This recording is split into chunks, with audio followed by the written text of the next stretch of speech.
Jusqu'à 9h, Good Morning Business. Et à 7h22, nous sommes avec le directeur général du syndicat professionnel de la filière plasturgie et composite. Bonjour Jean Martin. Avec un cri d'alarme sur la pénurie de composants, on a beaucoup parlé au cours des dernières semaines de la pénurie de semi-conducteurs. Que se passe-t-il sur le plastique ?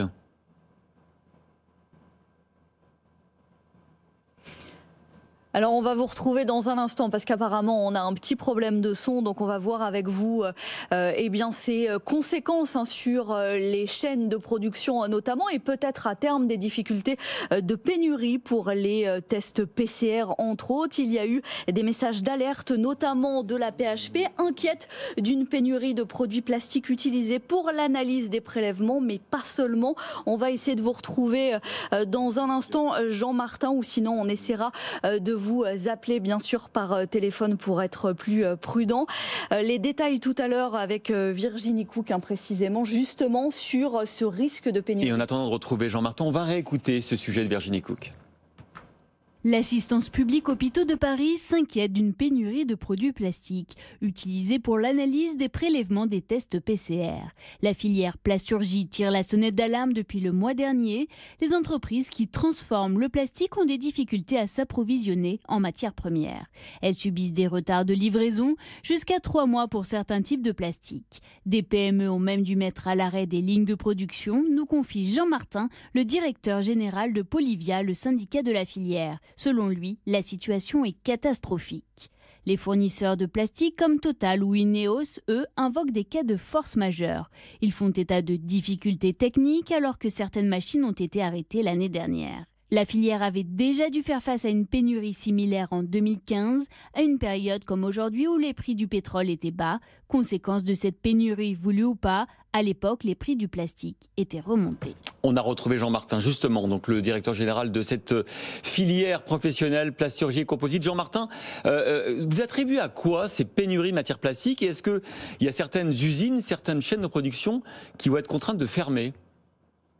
Alors, on a une grosse difficulté, mais qui n'est pas nouvelle, puisqu'on a une difficulté identique en 2010 et une difficulté identique en 2015.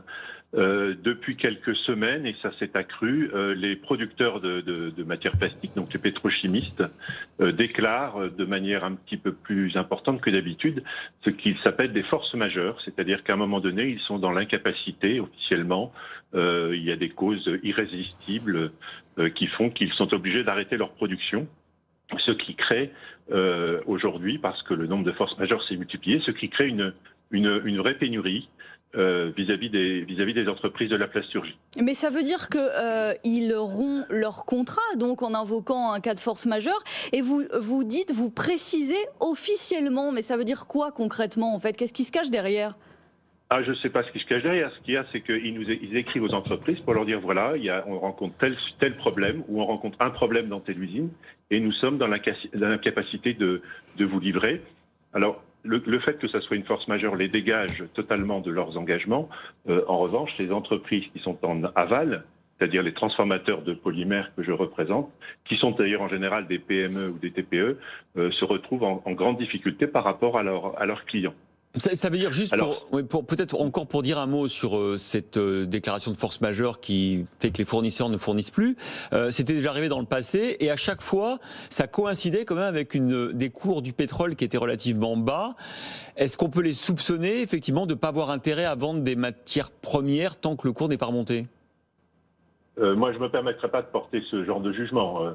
Ce que je constate simplement, c'est que la conjonction des forces majeures en ce moment est un peu troublante, on va dire. À la limite que les prix du pétrole remontent et que les matières plastiques, le prix remonte, je dirais que c'est un phénomène normal dans une économie de marché. Ce qui l'est moins, c'est que ça crée des ruptures et ça met un certain nombre d'entreprises dans une situation difficile puisqu'elles n'ont plus de matière pour alimenter leurs clients. Et en plus, elles n'ont souvent pas l'information de à quelle date et dans quel délai elles vont pouvoir récupérer de la matière. Donc ça les met dans des situations extrêmement complexes vis-à-vis de leurs clients.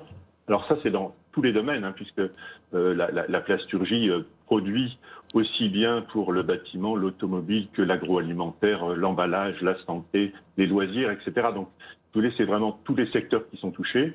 Alors aujourd'hui, on parle un petit peu plus du secteur santé, puisque l'actualité bien sûr, est sur ce sujet, mais tous les secteurs sont touchés en ce moment. Mais ça veut dire quoi concrètement pour les entreprises que vous représentez en termes de délai d'approvisionnement? C'est des semaines, des mois, voire des annulations complètes de la chaîne? Et par ailleurs, juste un détail, ça veut dire quoi aussi en termes de répercussions sur les prix?